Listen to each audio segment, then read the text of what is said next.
Grocery haul today. Found some orange juice, some pickled garlic, and some hummus. Then we got some berries, and here's a bunch of veg. Let's unpack this. I changed shawls because my other one had a bunch of stuff on it from my hike earlier. I got some bari dates, which I've never had before. I've only had medjool dates, but I heard these are really good to make into like a plant-based caramel. Then today I am making a split pea soup. So I got some green onions for that because I can't eat normal onions. A cabbage, some carrots. I said that weird. Look how beautiful they are. I think that's more than enough carrots, actually. Some celery for it. But we got a lot going on here. I bought an avocado just cause. And last but not least, I picked up some celery juice for myself.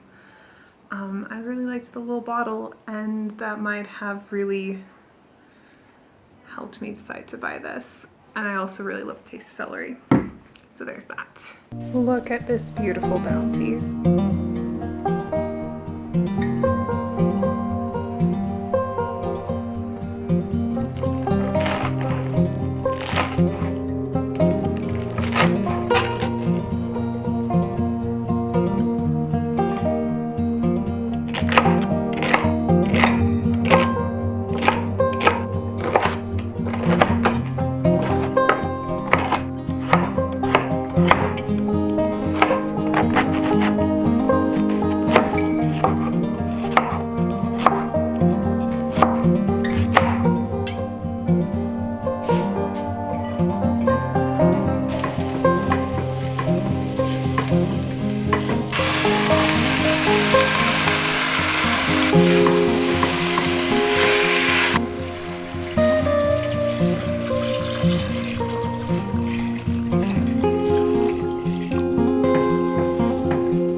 In last week's vlog, I didn't really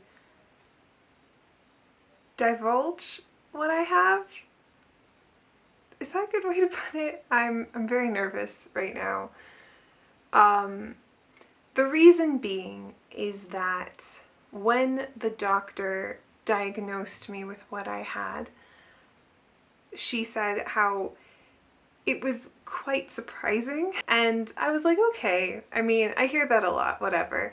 And then I went home to look it up, and reading like how rare it is for me to have this was just so disconcerting, jarring, if you will, that I then was like, I don't know if I can say that I have this, because it just, I know from the tests I took that it is 100% leading to this, but it just feels I don't want to give out misinformation. What it is, it's just pulling off this band-aid. I don't really know how to pronounce it. I have adenomyosis. Adenomyosis. That's what it's called. What is that, you might ask? Let's read the Google definition. A condition in which endometrial tissue exists within and grows into the uterine wall.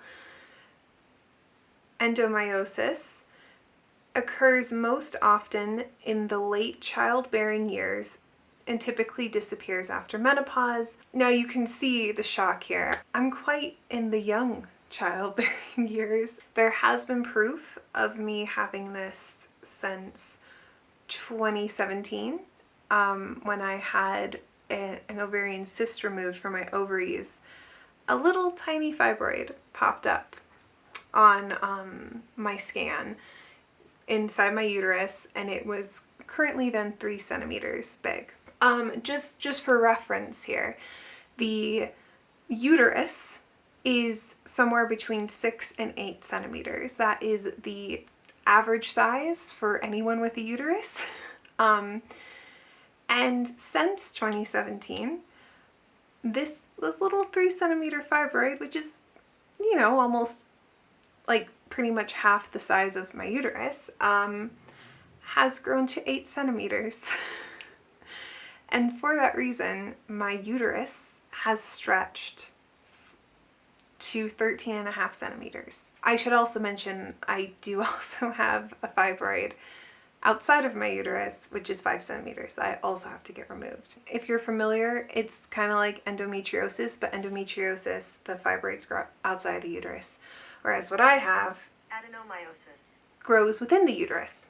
Thankfully, it's a pretty straightforward procedure. Obviously, getting a fibroid out of my uterus, that's like the tricky part. What this means for me is they will remove it.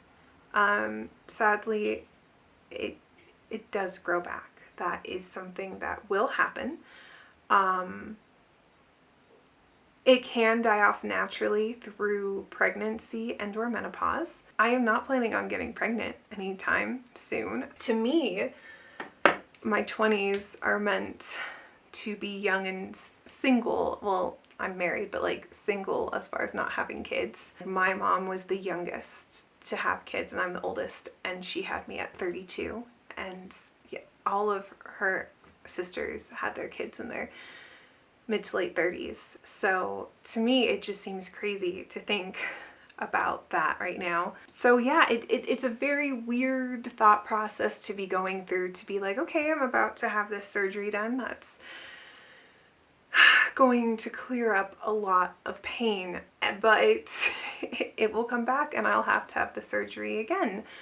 It will take like a few years, obviously, but like my menstrual cycle will get worse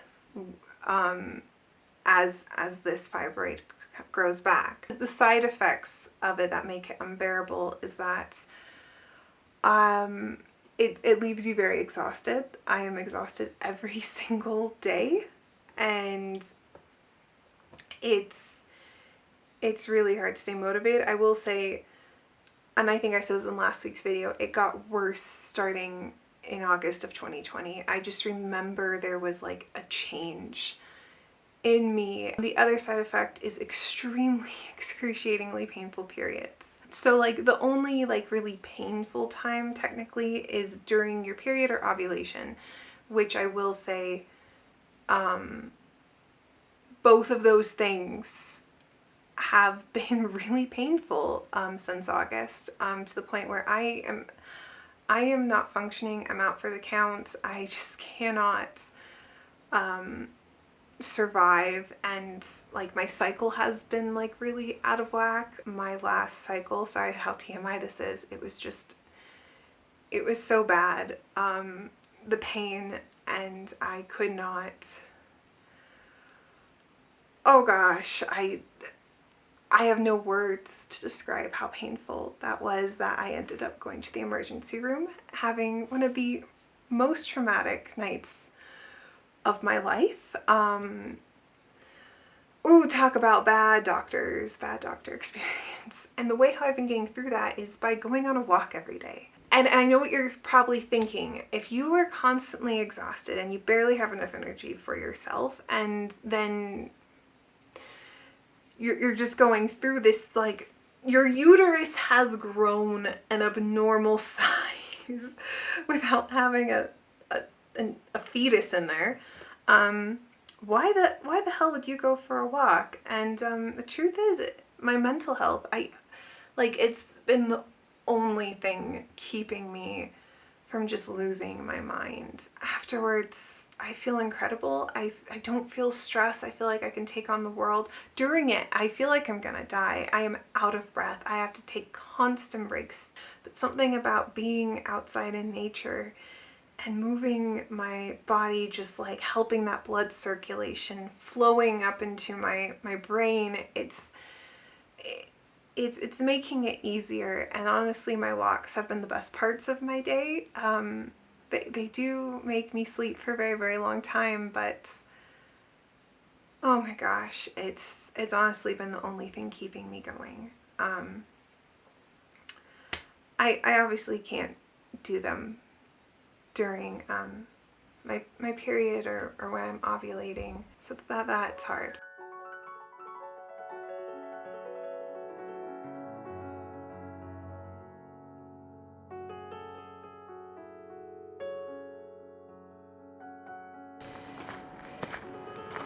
This hike happens to be one I've been doing quite regularly. It's a bit under 3 miles, maybe 2.5. I don't know. It's funny because this was my break hike before all the pain started. Yeah, the human body is quite crazy, but at least it's helping up here.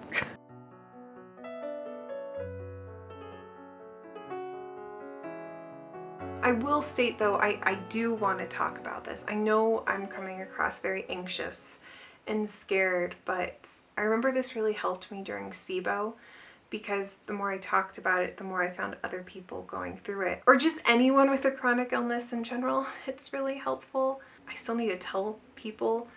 I'm hoping of just using this video, honestly, because I just hate telling people I'm sick again. It's not my fault, and I know it's not my fault, but just telling people that you're going through a health thing again is just,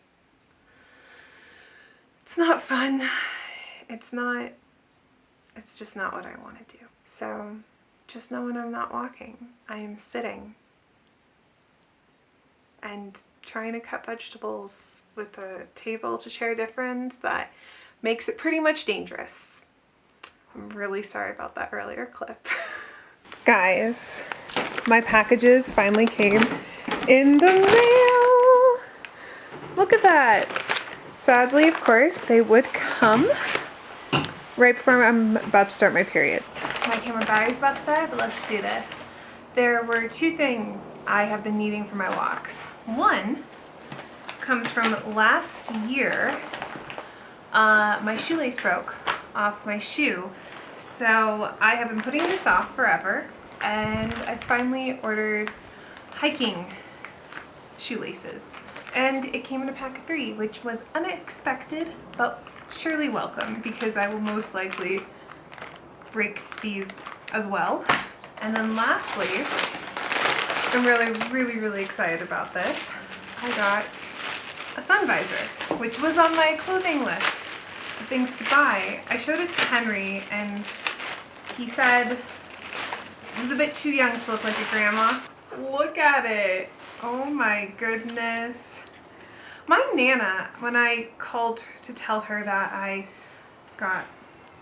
ordered one of these, said it was also a grandma thing to wear. I think also my dad told me I kind of looked like, that I would look like a grandma. It's a bit big. I don't know. I think I need to look in the mirror. I think I like it. How do I look? Okay. I look good?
Did I choose the wrong color laces for my boots? Yes. Will this bother me? Maybe. I think it's fine, it's fine.